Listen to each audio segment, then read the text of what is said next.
Hi, my name is Pierre Terrien, and this video is meant to offer you a different way to look at man-made climate change. Come with me. We'll ride around Vancouver, and we'll look at the sights, and I'll tell you all about it. The Paris Accord accepts a 1.5 degrees Celsius temperature rise. This means a 20-meter ocean level rise, desertification of vast areas of the Earth. The USA suffers terribly under climate change. You lose your entire coastline, $70 trillion worth of asset losses. California and the Midwest burn to a cinder as desertification sets in. What isn't washed away, it seems, will be burned to a cinder. The drive for money is okay, but when greed comes at the expense of the biosphere, something has to change. I'd like to explain exactly what that is. Biosphere destruction is caused by commercial and industrial waste gases. Let's look at how and why.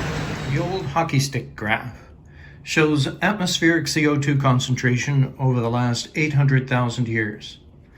It's never exceeded 300 parts per million before, but since the mid-1800s, it's begun a rapid increase scientists say will destroy our environment. So what's been going on here?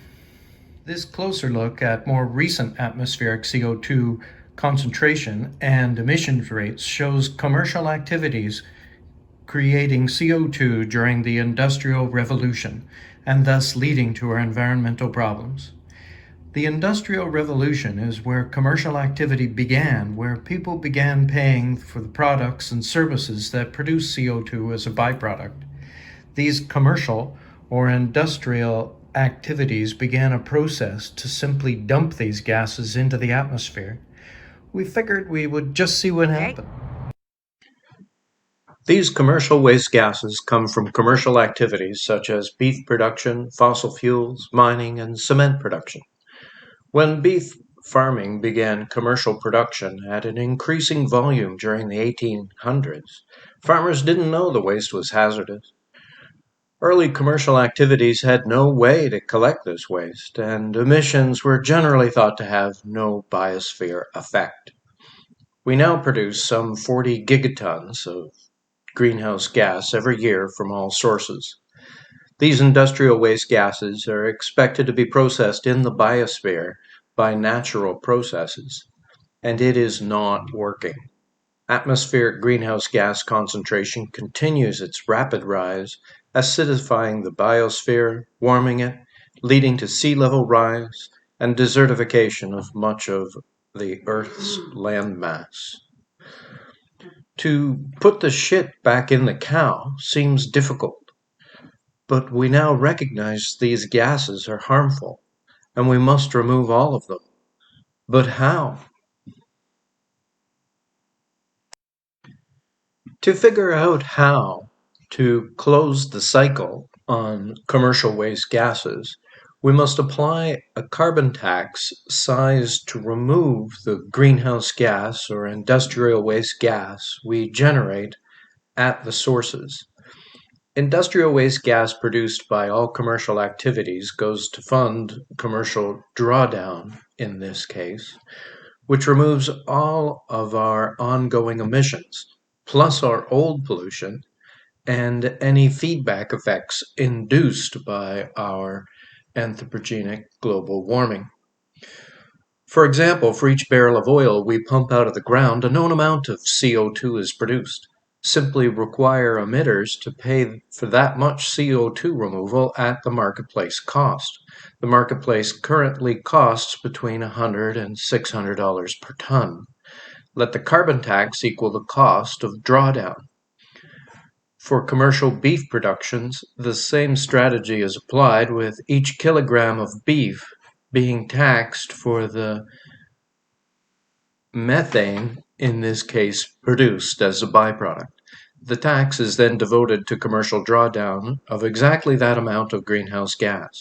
Drawdown devices will be built that will process the atmosphere, removing the carbon and either dissociating that carbon from the carbon dioxide or methane, or rendering the gases into some other compounds that will not be released into the atmosphere. Let the carbon tax equal the cost of greenhouse gas removal. With commercial emissions funding drawdown, we will achieve net zero as soon as we choose it. Now we could see the closed cycle process, thus correcting the problem humanity created by operating the open cycle process. It doesn't really matter which method we use to remove greenhouse gas from the atmosphere. There are a multitude of commercial drawdown options. Once the government applies the full marketplace carbon tax, commercial enterprises will happily draw down the waste gases in the cheapest way possible. Once the emitters pay full price, their emissions will be eliminated. Fossil fuel industries could be harnessed to construct and operate the commercial drawdown industry. Many people are appalled at the level of human consumption of energy and resources. Our consumption is a problem because we're dumping our commercial waste gases into the atmosphere as if it were some kind of garbage dump. When we close the commercial waste gas cycle, it will no longer matter how much we consume. Humanity's carbon footprint will be zero. There is a cost to pollution, and where pollution cannot be captured at the source, the cost is to remove that pollution from the atmosphere. We've solved this problem before. Look at sulfur dioxide emissions. We used to dump sulfur dioxide into the atmosphere at alarming rates, causing sulfuric acid to fall as acid rain. Now, we dissociate the sulfur and send it abroad, where it's used as feedstock for fertilizers. The political arena is where we will make the decisions to end pollution, close the commercial waste gas cycle, and our environmental problems will no longer be part of any political sphere.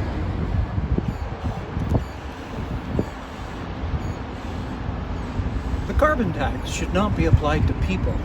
It should be applied to the carbon emissions that their commercial activities produce.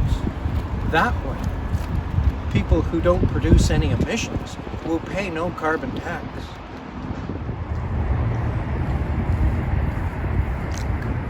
How will humanity initiate such a process? By creating a marketplace for commercial waste gases. This will place a tax or levy on the commercial producers at the sources. It will be easy to identify and tax these commercial sources for the emissions they produce. Phase this cost in over 10 years, starting 3 years from now. That'll give us 4 years to reflect that the cost of gasoline will go up the first 10%. No one will be pressured into buying a new EV, and the automobile fleet changes over every 13 years anyway. This will allow us to continue using oil and gas to its end of life, thus extracting most of the value from our installed and manufactured equipment. Meanwhile, a vast requirement for infrastructure, including energy generation and commercial drawdown equipment, will be required. Our society is very much in need of a new direction post-COVID-19, and this strategy provides that opportunity. Building this infrastructure will create a lot of jobs in construction and operations. An increase in the tax base will create funds to care for the poor. There will be a lot of employment, just as a recovery from this pandemic needs it. Let the carbon tax equal the cost of greenhouse gas industrial drawdown. Legislate this rule to depoliticize the environment as an issue. It's not going to cost much to eradicate all of our past emissions and their feedback effects to restore atmospheric temperature to circa 1880. Humanity will thus lead a leave no trace existence upon the Earth.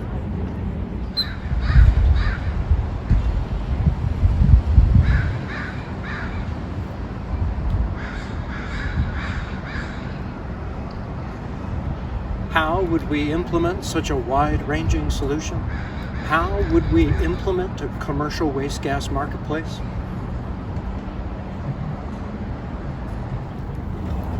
Control is taken and power is given. Greta Thunberg was right to challenge the UN Secretary General.